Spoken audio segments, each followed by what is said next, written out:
There is a type of suffering that looks nothing like suffering from the outside. No outbursts. No visible breakdowns. No dramatic moments that signal to the world that something is wrong. Just a person who shows up, functions, smiles at the right moments, says they are fine, and then goes home and falls apart completely where no one can see. This is not depression in the way most people picture it. It is not anxiety that makes someone visibly nervous. It is something quieter, more internal, more invisible. And because it is invisible, it goes unrecognized for years, sometimes for entire lifetimes. Psychologists call it quiet BPD, or high-functioning emotional dysregulation, or internalized borderline personality disorder. The names vary. What they are all pointing at is the same thing. A person whose emotional world is in constant, overwhelming motion, but who has learned, through long practice, to show none of it on the surface. Understanding this pattern does not require a diagnosis. Because the mechanisms underneath it, the emotional sensitivity, the chronic inner chaos, the exhausting work of maintaining a calm exterior over a turbulent interior, exist on a spectrum. And far more people live somewhere on that spectrum than will ever be told they do. Start with what emotional dysregulation actually means. Because it is not simply feeling things strongly. Most people feel things strongly sometimes. Emotional dysregulation is something more specific and more physiological than that. In a regulated nervous system, an emotion arrives, peaks, and passes. Something upsetting happens. The emotional response builds, reaches a peak of intensity, and then, within a manageable window of time, subsides. The person returns to baseline. The event is processed and filed. In a dysregulated nervous system, this process breaks down. The emotion arrives with the same intensity, often more. But the return to baseline is dramatically slower. Or it does not come at all. The person gets stuck at the peak, cycling in intensity without the natural relief of resolution. What should be a wave becomes a rip current. Researcher Marsha Linehan, who developed dialectical behavior therapy and who herself lived with severe borderline features for years, described emotional dysregulation as having three components. High sensitivity, meaning the threshold for an emotional response is very low. Things that would not register as significant for most people produce a full emotional reaction. High reactivity, meaning once triggered the intensity of the response is disproportionate to the external event, though entirely proportionate to the internal experience of it. And a slow return to baseline, meaning the person stays in the emotional state far longer than seems explainable from the outside. Now imagine experiencing this, with every difficult feeling, every rejection, every moment of uncertainty, every ambiguous text message, every perceived shift in someone's tone, while simultaneously being a person who has learned that showing emotion is not safe. Who has learned that their emotional responses are too much, too intense, too dramatic, and that the people around them cannot hold the actual scale of what happens inside. What you get is the quiet version. The person who feels everything at maximum volume and has learned to turn the speakers off.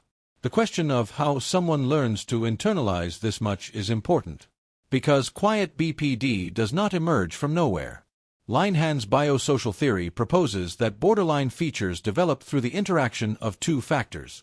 A biological temperament that is emotionally sensitive from birth, a nervous system that is simply more reactive, more attuned, more porous to emotional information than average, and an invalidating environment, a family, a school, a culture, a set of relationships in which that sensitivity was consistently met with dismissal, criticism, or punishment. You are too sensitive. Stop being so dramatic. You are overreacting. There is no reason to feel that way. Why can you never just be normal? For a child with a high sensitivity nervous system, these messages do not produce toughness. They produce a split. The internal experience continues at full intensity. The expression of it gets shut down.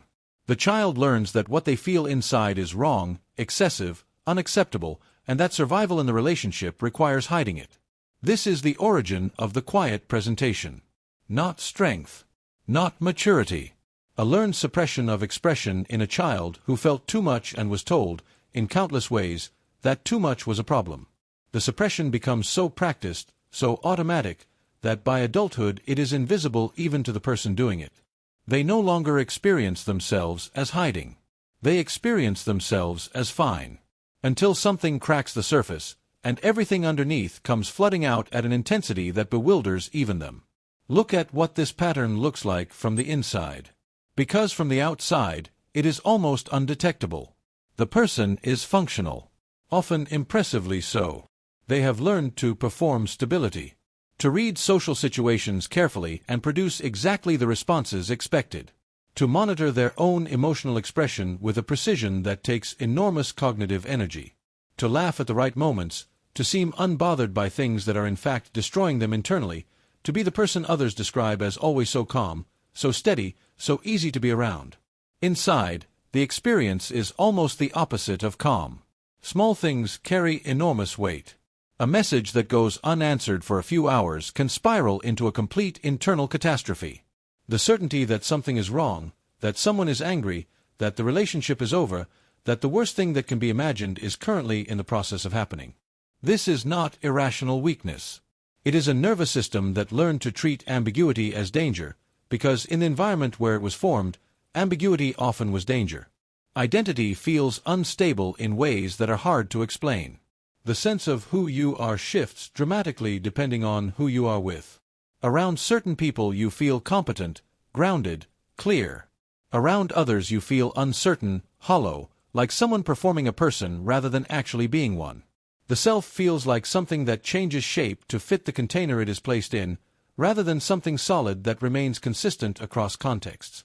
There is a chronic, low-level sense of emptiness that is difficult to describe to someone who has not experienced it.